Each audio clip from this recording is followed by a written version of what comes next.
Hey there, science explorers. Welcome to the very first episode of Decoding Long COVID, Dexamethasone and Beyond.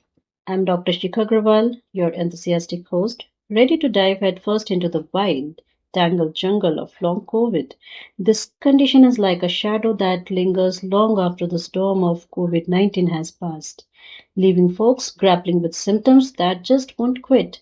As someone who has spent years unraveling the molecular mysteries of Leishmania helicases, the tiny molecular machines in parasites, I'm thrilled to explore how dexamethasone, a corticosteroid with a knack for calming chaos, steps up to tackle long COVID. Joining me is Prachi Virat, a microbiology superstar with her bachelor's and master's under her belt, and she wants to pursue her PhD on microbiome and bioinformatics interactions. Prachi's passion for decoding the gut secret is going to light up our journey. In today's episode, the long COVID enigma and dexamethasone's role, we are kicking things off with the big picture. What's driving long COVID and how does dexamethasone fit in? Prachi, let's get started. What exactly is long COVID and why is dexamethasone a key player here? Sure thing, Dr. Shikha. Long COVID or post acute sequelae of SARS CoV 2 infection, PASC for short, is when symptoms like crushing fatigue, brain fog, shortness of breath, or joint pain stick around for months after initial COVID 19 infection. A 2023 Lancet study estimated 10 to 20% of survivors deal with it, hitting systems like brain, lungs, and heart. The main driver seemed to be chronic inflammation, likely sparked by lingering viral RNA or antigens, as a 2023 Nature Immunology paper suggested.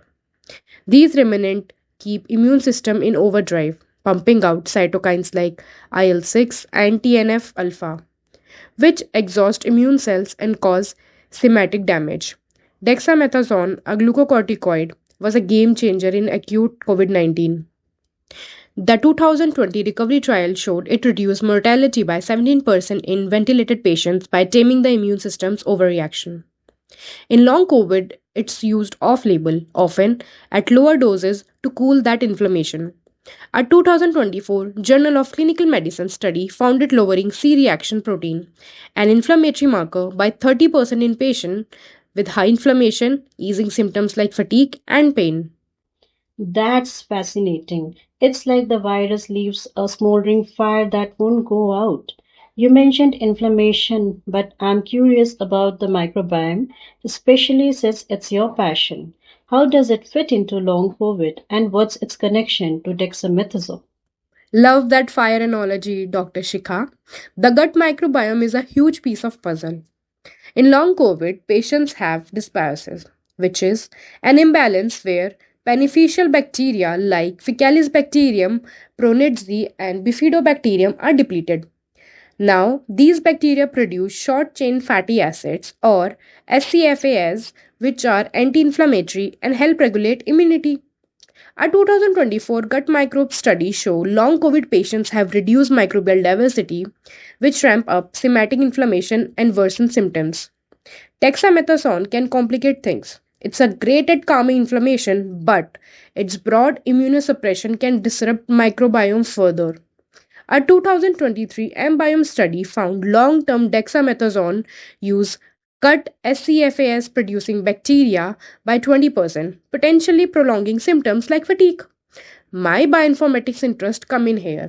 Metagenomic sequencing let us map these microbial shifts and machine learning like in a 2023 Nature Communication study and can predict patients might respond best to dexamethasone based on their gut profile, helping us personalize the treatment.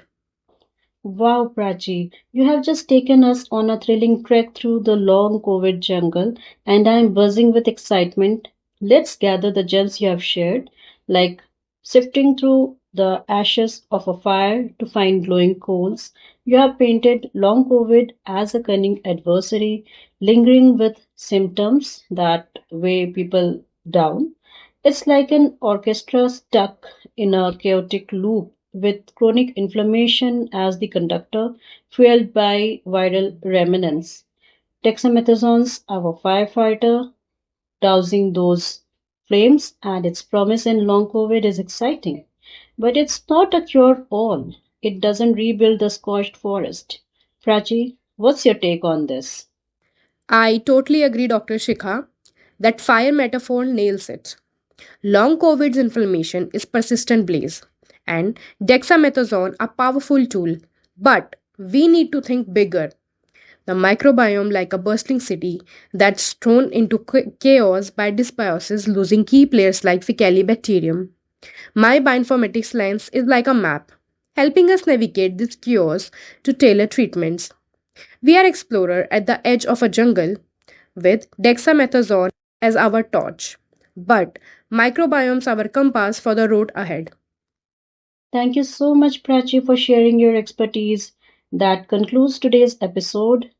To the listeners, thank you for sticking with us. If you loved this deep dive, hit subscribe, share this episode with your science loving friends, and join the conversation on social media with our hashtags. Let's keep unraveling long COVID together. Stay curious, stay inspired.